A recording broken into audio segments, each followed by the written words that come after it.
ညီမနာမည်ကတော့ဝေတို့မှာလက်ရှိလောက်ကန်အောင်ဝင်းထူးထူးစီကံမှာလုပ်နေပါတယ်ဒီကျန်းလေးပြောပါရဲ့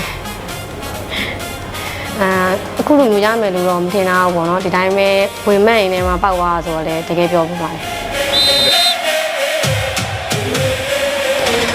TV 360ကဒီ World Cup စလုပ်ပြီးဆိုကြရပါတော့ TikTok မှာလည်း trend ဖြစ်တယ်ပြီးလို့ရှိရင်တငယ်ချင်းတွေကလည်းမျိုး World Cup ဘောလုံးပွဲသွားကြည့်ဖို့ဆရာတက်မှန်မှလည်းပြောနေတော့သူကလည်း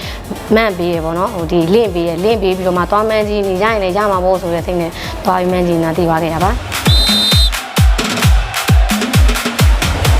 စပိန်နဲ့ပြင်သစ်ပါပြီနှစ်သိန်းတော့ကြိုက်တော့လေဘယ်တင်းကနိုင်မလဲဆိုပြီးတငယ်ချင်းနဲ့လောင်းရင်းနဲ့ခက်ခဲတဲ့ပွဲကြီးဖြစ်ခဲ့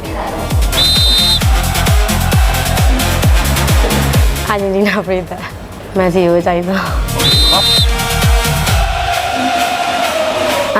ပုံမှန်ဆိုလို့ရှိရင်တော့တငယ်ချင်းတွေနဲ့ကြည့်ပြတာများအိမ်မှာဘောလုံးပွဲသိပ်ပြီးဝါသနာသိပ်ပါရတဲ့သူမရှိတော့လေတငယ်ချင်းတွေနဲ့ပဲအပြင်မှာကြည့်ပြတယ်ဟုတ်ကဲ့ရှိပါရဲ့ဆက်လက်ပါမယ်တော့ရှိပါရဲ့ရှင့်ဘယ်လင်ငယ်အောင်ကြိုက်တော့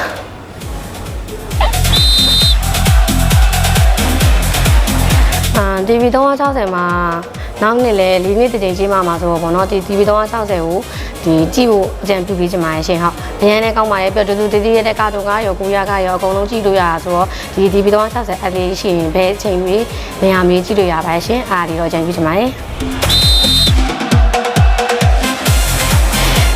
အခုလိုမျိုးစူးကြရမယ်လို့တော့မထင်တော့ဘူးဗောနော်ဒီတိုင်းပဲဝင်မှန်းလိုက်တာဆိုတော့လေရသွားတော့လေတကယ်ပြောမိပါတယ်